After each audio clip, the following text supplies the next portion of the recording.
It is Saturday evening on this July 21st, and it's time for your 28storms.com tropical weather update. Starting with the latest outlooks from the Hurricane Center, you see that there's nothing on the map in the Atlantic, and the same can be said in the Eastern Pacific, with this one exception located within the monsoon trough. We've got a tropical disturbance being given a 20% chance of development, but anything that forms out of this feature will continue to move out to sea. At the surface, there is a tropical wave that just recently exited the coast of Africa, but conditions are still too hostile for development out there. We've also got a tropical wave causing some isolated shower activity over the Lesser Antilles, but this one is also battling a lot of wind shear. And finally, we've got a tropical wave moving into Central America, so no development is expected from this feature.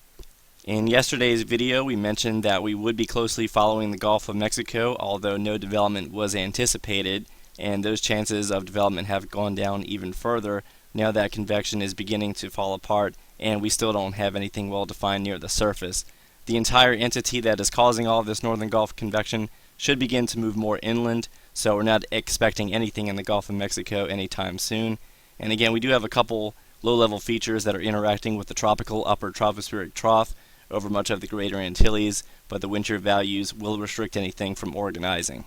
If we look into the Eastern Pacific for just a moment, we see that convection is on the increase well to the south of Mexico, and as stated just a minute ago, anything that forms down here will be no threat to land.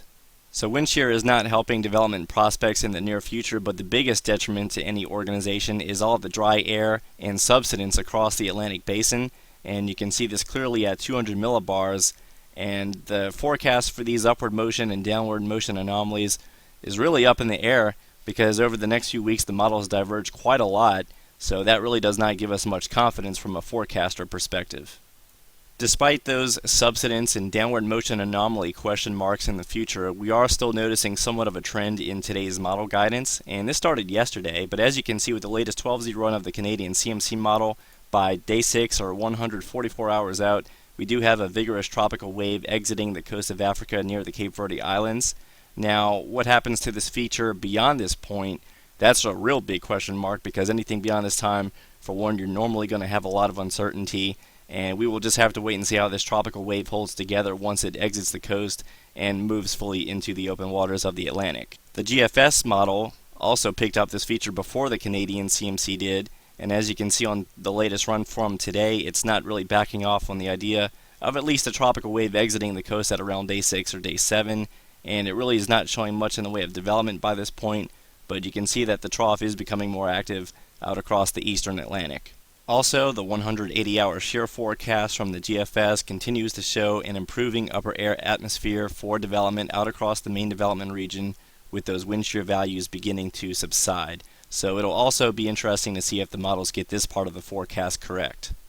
Last but not least, this is the 10-day ECMWF forecast of low-level vorticity. And around day 4 you see the tropical wave beginning to come off the African coastline, and by day 5 and day 6 it begins to lose some of that vorticity, but you can still see a very broad 1016 millibar surface low associated with this tropical wave, and then the European does not show much in the way of tropical cyclone formation with this feature for at least the next 10 days, but even if this system does not develop immediately, it'll still have to be watched if it comes across all the way into the Caribbean or West Atlantic. But the bottom line is that the tropics are still looking fairly quiet for at least the next week or so, and even by days 5 through 7, that tropical wave would still be at least another 5 to 7 days from reaching the Caribbean if it even took the more westerly track. But thanks again for following us. We will have another video update by sometime tomorrow.